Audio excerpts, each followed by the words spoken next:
శ్రీ గురుభ్యో నమః. చాలా ఏళ్ల క్రితం ఒకరోజు తెల్లవారుజామున బయట చిన్నగా చినుకులు పడుతుండగా కంచి శంకరమఠంలో మహాస్వామివారు ఏకాంతంగా కూర్చొని ఉన్నారు. భక్తులందరూ దర్శించుకొని వెళ్ళిపోయిన తరువాత మహాస్వామివారు తమ గదిలోకి వెళ్ళడానికి లేవబోతుండగా ఒక ముసలి బామ్మ, ఒక యువతి పరుగు పరుగున వచ్చి మహాస్వామి వారికి నేలపై పడి నమస్కారం చేసి నిలబడ్డారు. స్వామివారు మరలా కూర్చొని వారిని చూశారు. సంతోషంతో మొహం వెలుకగా, అరరే, ఎవరు? మీనాక్షి పాటినా? ఏమిటి ఆశ్చర్యం, ఇంత ఉదయాన్నే వచ్చావు? నీతో ఉన్నది ఎవరు? నీ మనవరాలా? ఏమిటి పేరు అని అడిగారు. మీనాక్షి పాటి స్వామివారితో, పెరేవా, నేను చాలా ఏళ్లుగా మీ దర్శనానికి వస్తున్నాను, కానీ ఏ రోజు మీకు నా గురించి చెప్పుకోలేదు. ఆ అవకాశం ఎప్పుడూ రాలేదు, కానీ ఇప్పుడు ఆ అవసరం వచ్చింది. ఈ అమ్మాయి నా మనవరాలు, కూతురి కుమార్తె. ఇక్కడే పుట్టడం వల్ల కామాక్షి అని పేరు పెట్టాము. నాకొక్కతే కూతురు. ఈ పిల్లను నా చేతుల్లో పెట్టి తను పోయి 12 ఏళ్ళు అవుతుంది. ఏదో జబ్బు తనకి. తన భర్త కూడా తనకంటే ముందే పోయాడు, గుండెపోటు వల్ల. ఈ పల్లెతో కలిసి జీవితం నెట్టుకొస్తున్నాను. పాఠశాలకు పంపిస్తే చదువు తలకెక్కలేదు. 5th గ్రేడ్తో ఆపేసింది. ఇప్పుడు తనకు 15 సంవత్సరాలు. దీన్ని ఒక అయ్య చేతిలో పెడితే నా బరువు తీరుతుంది. స్వామివారు అంతా ఓపిగ్గా విన్నారు. ఇంత పొద్దున్నే నువ్వు రావడంతోనే నేను అనుకున్నాను. మామూలుగా 10 గంటలప్పుడు చంద్రమౌళేశ్వరి పూజకి పారిజాత పూలు తెచ్చేదానివి కదా, ఇప్పుడు వచ్చావంటే ఏదో అవసరం ఉంది అని. ఏమిటి విషయము అని అన్నారు. మరికొద్దిగా సంకోచిస్తూ, ఏమీ లేదు పెరియవా, అమ్మాయికి మంచి సంబంధం వచ్చింది. అబ్బాయిది కూడా ఈ ఊరే, పాఠశాలలో ఉపాధ్యాయుడు. 60 రూపాయల జీతం, మంచి కుటుంబం, ఇచ్చి పుచ్చుకునే బాధలు లేవు. జాతకాలు కూడా బాగా కలిశాయి. మీరే ఎలాగో ఈ వివాహం జరిపించాలి పెరియవా అని స్వామివారికి నమస్కరించింది. స్వామివారు స్వరం పెంచుతూ మృదువుగా మందలిస్తున్నట్లుగా, ఏమిటి, నేను పెళ్లి చేయాలా? ఏమి మాట్లాడుతున్నావు అన్నారు. వెంటనే చల్లబడి, సరే, నన్ను ఏమి చేయమంటావు అని అడిగారు. బామ్మ సంతోషంతో, అది ఇలా పెరియవా, నేను ఎలాగో కష్టపడి తన పెళ్లికి ఒక 5,000 రూపాయలు దాయగలిగాను. ఆ డబ్బుతో పెళ్లి జరిపించగలను. కానీ ఆ అబ్బాయి తల్లి ఖండితంగా, పాటి ఎలా చేస్తావో ఏమి చేస్తావో మాకు తెలియదు.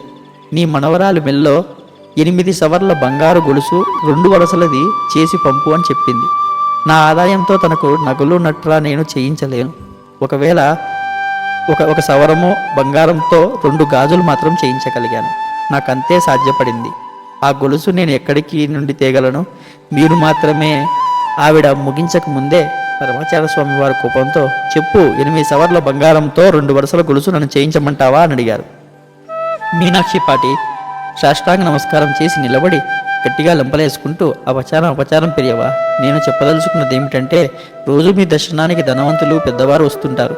మీరు ఎవరికైనా ఆ గొలుసు కావాలని చెప్పొచ్చు కదా అని దీర్ఘం తీస్తూ అడిగింది. ఏమిటి, దర్శనానికి వచ్చిన వారిని గొలుసు ఇవ్వమని అడగనా? ఇక్కడ అటువంటి అలవాటు లేదు. నీకు కావాలంటే బంగారం అడగని ఏదైనా వేరే సంబంధం చూసుకో, అదే నీకు మంచిది అని స్వామివారు లేచారు.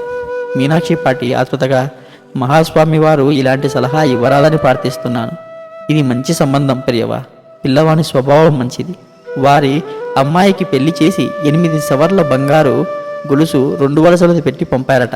కావున తమ ఇంటికి వచ్చే అమ్మాయి కూడా అలాగే రావాలని వారి కోరిక.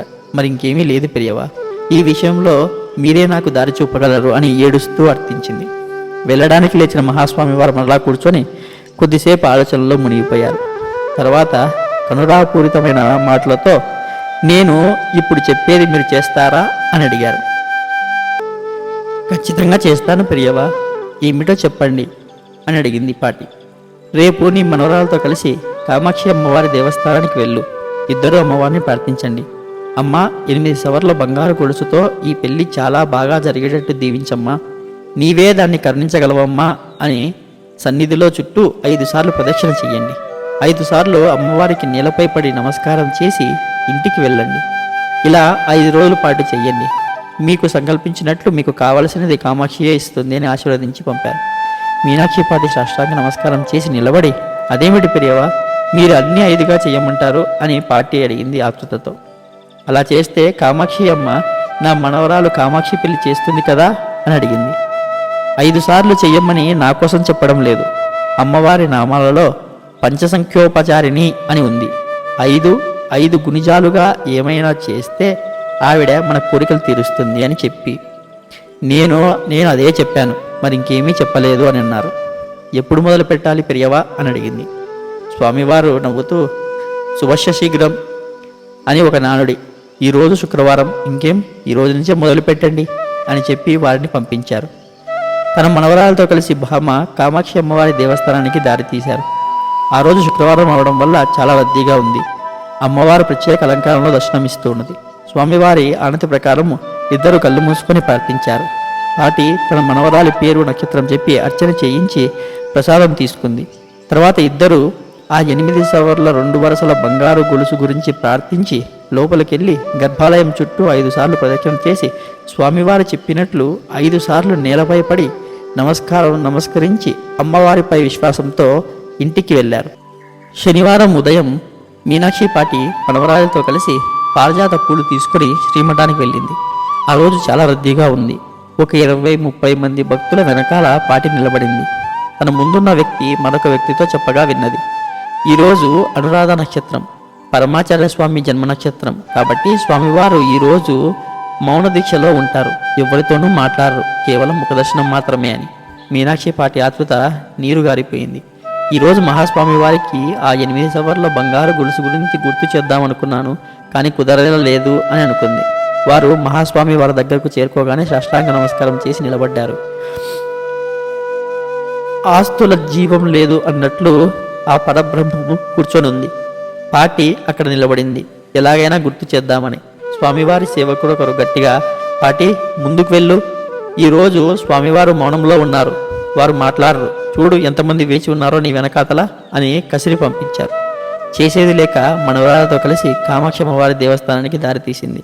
మహాస్వామి వారి ఆజ్ఞ ప్రకారము అమ్మవారికి పంచశోకోపచార పూజ చేసి ఇంటికి వెళ్ళిపోయారు. తరువాత 2 రోజులు స్వామివారు మనవరంలోనే ఉన్నారు. పాటి ఆ మనవరాలు కేవలం మహాస్వామి వారిని మఠంలో దర్శించుకుంటూ ఉన్నారు. ఆమెకు ఆందోళన ప్రారంభమైంది. 5 రోజులలో 4 రోజులు గడిచిపోయాయి, కానీ ఏమీ జరగలేదు. తల్లి కామాక్షి కళ్ళు తెరిచి నన్ను కరుణిస్తుందో లేదో అని తనలో తాను బాధపడుతుంది. మంగళవారం తెల్లవారింది. కంచిమఠం చాలా కోలాహలంగా ఉన్నది. అరణ్యం నుండి ఒక భక్త బృందం వచ్చినది. వారి భజనామృతంతో మఠాన్ని భక్తిలో ముంచేస్తూ ఉన్నారు. మహాస్వామి వారు వచ్చి వారి స్థానంలో కూర్చున్నారు. వారి మొహంలో తేజస్సు ప్రస్ఫుటంగా కనపడుతున్నది. మౌనవ్రతం అయిపోయింది. స్వామివారి దర్శనం కోసం చాలామంది వేచి ఉన్నారు. మధ్య వయస్కురాలైన ఒక మావి తన వంతు రాగానే సంతోషంతో నేలపై పడి స్వామివారికి నమస్కరించినది. తను తెచ్చిన వాటిని స్వామివారి ముందు పెట్టినది. ఒక పెద్ద రస్తలి, అరటిపళ్ళ గోన, టెంకాయలు, చీనీకాయలు, కమలాపళ్ళు, గుమ్మడికాయలు, లావుపాటి పచ్చి అరటిపళ్ళు మొదలైనవి పెట్టి మళ్ళా నమస్కరించింది. స్వామివారు వాటిని చూసి తమలో తామే నవ్వుకున్నారు.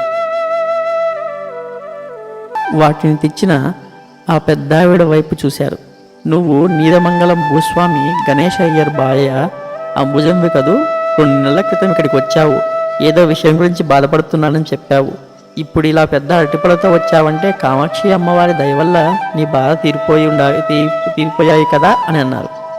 అంబుజమ్మావి మళ్ళీ నమస్కరించి, అవును నిజం పెరియవా, నా ఒక్కగానొక కూతురు మైథిలి 3 ఏళ్లుగా భర్తకు దూరంగా ఉంటుంది. 2 నెలల క్రితము మీ దగ్గరికి వచ్చి నా బాధను చెప్పుకున్నాను. మీరు కంచి కామాక్షి అమ్మవారికి 5 ప్రదక్షిణలు, 5 నమస్కారాలు, 5 రోజుల పాటు పంచసొక్కోపచార పూజ చేయించమన్నారు. నేను అది చాలా శ్రద్ధతో పూర్తి చేశాను.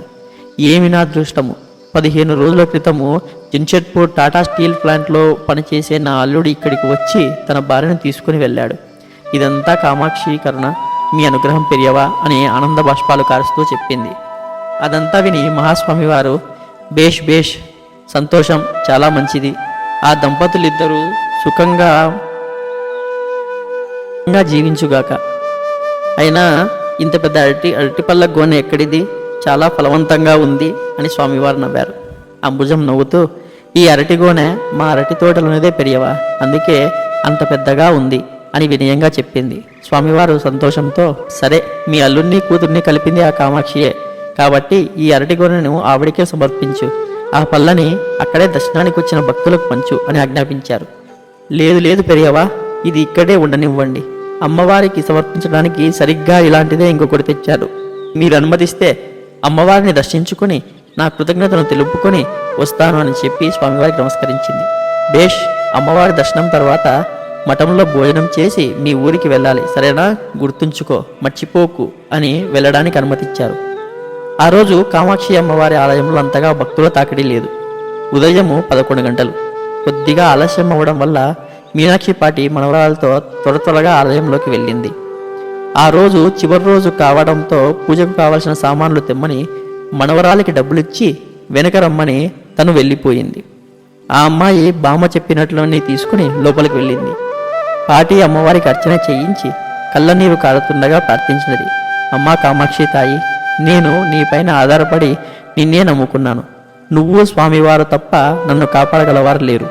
8 సవర్ల 2 వరసల బంగారు గొలుసుతో నా మనవరాలు పెళ్లి చేయవలసినది నువ్వే.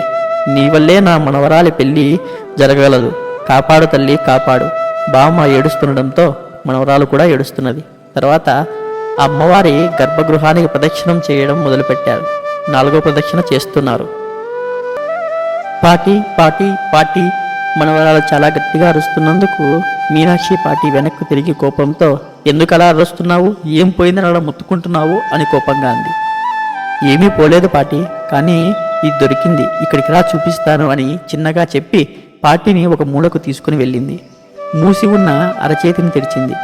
అది తెగిపోయిన పథకమున్న 2 వరసల బంగారు గొలుసు. ఎక్కడ దొరికింది నీకు? పాటి ఆశ్చర్యంతో అడిగింది. నేను నీ వెనక తలదించుకుని వస్తున్నానా? నా కళ్ళు కింద ఉన్న ఈ గొలుసుపై పడ్డాయి. నేను వెంటనే ఎవరూ చూడకుండా దీన్ని గబాలున తీసుకున్నాను. ముందు ఇది నిజమైనదా లేక నకిలీదా చూడు అని చెప్పింది ఆ అమ్మాయి. పాటి దాని చేతిలోకి తీసుకున్నది. అటూ ఇటూ పరీక్షించి చూస్తే మంచి బంగారంలాగే ఉన్నది. ఒక 8-8.5 సవర్లు ఉండొచ్చు. ఇది మహాస్వామి వారి మహిమ వల్ల కామాక్షి మనకు అనుగ్రహించినది. సరే, ముందు ఇక్కడ నుండి వెళ్ళిపోదాం పదా అని చీరకొంగున ఆ గొలుసును దాచి ముడివేసి ఆతృతతో బయటికి వచ్చినది. అప్పుడు మధ్యాహ్నము 1 గంట సమయం. స్వామివారి సందర్శనార్థమై ఒక 4-5 వేచి ఉన్నారు. మీనాక్షి పాటి ఆ అమ్మాయి నేలపై పడి నమస్కారం చేసి నిలబడ్డారు. స్వామివారి వారిని చూసి నవ్వారు. స్వామివారికి గొలుసు విషయం చెప్పాలా వద్దా అని పాటి తటపటాయిస్తున్నది.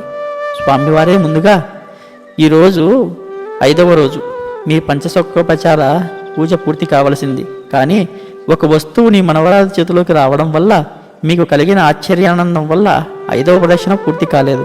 కామాక్షిదేవి పూర్ణ అనుగ్రహం లభించింది అని పరుగున బయటికి వచ్చేశావు, అవునా అని గట్టిగా నవ్వారు.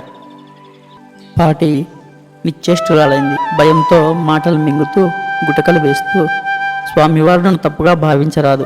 ఆ వస్తువు నా మనవరాలి చేతిలోకి రాగానే అమ్మవారే తను తీసుకోవాలని అక్కడ పడేసిందని భావించి సంతోషంతో మరొక ప్రదక్షిణ చేయాలని మర్చిపోయాను అని చెప్పింది. స్వామివారు అసహనంగా, అదొకటే మర్చిపోయావా? ఇక్కడికి వస్తూ దారిలో రంగు పదర్గారి దుకాణంలో ఆ వస్తువును తూచి తెగిపోయిన దాన్ని కొలిమిలో అతికించడం మర్చిపోలేదా అని అడిగారు. అది వదిలే, తూచినప్పుడు అది సరిగ్గా 8 సవర్లు ఉందా అని అడిగారు. పాటి మరియు మనవరాలు నిర్ఘాంతపోయారు. మీరు ఇప్పుడు చెప్పినంత నిజం పెరియవా అని అన్నది పాటి. స్వామివారు నిదానించి, చెప్పు, న్యాయంగా ఆ పదార్థం ఎవరికి చెందినది అని అడిగారు. కామాక్షి అమ్మకి. మరి దాన్ని నువ్వు రహస్యంగా తీసుకుని చీరకొంగులో దాచుకోవడం సబబేనా? నువ్వే చెప్పు. అపరాధం, కేవలం నా అపరాధం, అంతే. నన్ను మన్నించండి, అనుకోకుండా చేశానని పాటి పశ్చాత్తాపడుతూ చేతులు వణుకుతుండగా స్వామివారి ముందు ఉన్న పళ్ళెంలో ఆ గొలుసును ఉంచింది. స్వామివారు నవ్వారు. అప్పటికి మధ్యాహ్నం 2 గంటలయ్యింది. మీనాక్షి పాటి మనవరాల్ని తన ముందు కూర్చోమన్నారు. పొద్దున్న స్వామివారి అనుమతితో కామాక్షి దర్శనానికి వెళ్ళిన అంబుజం విచారవదనంతో వచ్చి స్వామివారికి నమస్కరించినది. ఆవిడ తీవ్రమైన బాధతో కళ్ళల్లో నీరు కారుస్తున్నది. స్వామివారు చూసి వాత్సల్యంతో, అడడా, ఎందుకమ్మా ఏడుస్తున్నావు అని అడిగారు. అంబుజమ్మ కళ్ళు తుడుచుకొని ఇలా చెప్పింది. అది ఇలా పెరియవా, 2 నెలల క్రితము కామాక్షికి 5 రోజుల సేవ చేసినప్పుడు నా అల్లుడు కూతురు ఒక్కటైతే నా 8 సవర్ల 2 వరసల బంగారు గొలుసుని ఇస్తానని మొక్కుకున్నాను. అమ్మవారు వాళ్ళిద్దరినీ ఒకటి చేసింది. ఈరోజు నా గొలుసు ఇద్దామని వెళ్ళాను, కానీ అది నా గొంతులో నుండి జారిపడి ఎక్కడో పడిపోయినది. ఆత్రంగా అంతా వెతికాను, కానీ నాకెక్కడా దొరకలేదు. అది అమ్మవారికి ఇస్తానన్న గొలుసు. ఇప్పుడు నన్నేం చేయమంటారు పెరియవా అని మళ్ళా కన్నీరు పెట్టుకుంది. స్వామివారు మీనాక్షి పాటి వైపు అర్థమైందా అన్నట్లు చూశారు. పాటి స్వామివారికి నమస్కరించి లేచి నిలబడింది. పల్లెంలో పెట్టిన బంగారు గొలుసును చేతుల్లోకి తీసుకుని అంబుజం వైపు తిరిగి దాన్ని చూపిస్తూ, అమ్మ అంబుజం చూడు, ఇది నువ్వు పోగొట్టుకున్న గొలుసేనేమో అని అన్నది. అంబుజం దాన్ని చేతుల్లోకి తీసుకుని పరీక్షించి, ఇదే గొలుసు పాటి, ఇది ఇక్కడికి ఎలా వచ్చింది, చాలా ఆశ్చర్యంగా ఉంది అని అన్నది. పాటి అంబుజానికి జరిగిన విషయమంతా గుక్క తిప్పుకోకుండా చెప్పింది. అంబుజమ్మావి మీనాక్షి పాటిని కౌగిలించుకుని సంతోషంతో, పాటి నువ్వేమీ దిగులు పడకు, నేను స్వామివారి సమక్షంలో చెప్తున్నాను. నీ మనవరాలి పెళ్లికి 2 వరసల బంగారు గొలుసు 8 సవర్లది కొత్తది నేను చేయిస్తాను. తన పెళ్లి వైభవంగా జరుగుతున్నది. ఈ గొలుసు నేను అమ్మవారికి సమర్పించాలనుకున్నది. ఈ సాయంత్రమే నిన్ను మీ అమ్మాయిని నాతో నగల షాపుకు తీసుకువెళ్ళి 8 సవర్ల 2 వరసల బంగారు గొలుసును చేయిస్తాను. అంతేకాదు తన పెళ్లి ఖర్చు నిమిత్తం 5,000 రూపాయలు ఇస్తాను అని చెప్పినది. స్వామివారు ప్రత్యక్ష కామాక్షిలా కూర్చుని అంతా చూస్తున్నారు సాక్షిగా. అందరూ మహాస్వామి వారికి నమస్కరించారు. స్వామివారు మీనాక్షి పాటి వైపు చూస్తూ, ఈరోజు నీవు నీ మనవరాలు 5 ప్రదక్షిణలు చేయలేదు, సాయంత్రం వెళ్ళి 5 ప్రదక్షిణలు చేసి అమ్మవారిని ప్రార్థించండి అని చెప్పి పంపించారు. ఆ సమయంలో మీనాక్షి పాటి తన మనవరాలకి కలిగిన ఉద్వేగం, ఆ సంఘటన వల్ల కలిగిన భావనలు సామాన్య పదాలలో వర్ణించడం అసాధ్యం. అపార కరుణాసింధుం జ్ఞానదం శాంతరూపిణం శ్రీ చంద్రశేఖర గురుం ప్రణమామి ముదావహం. శ్రీ గురుభ్యో నమః.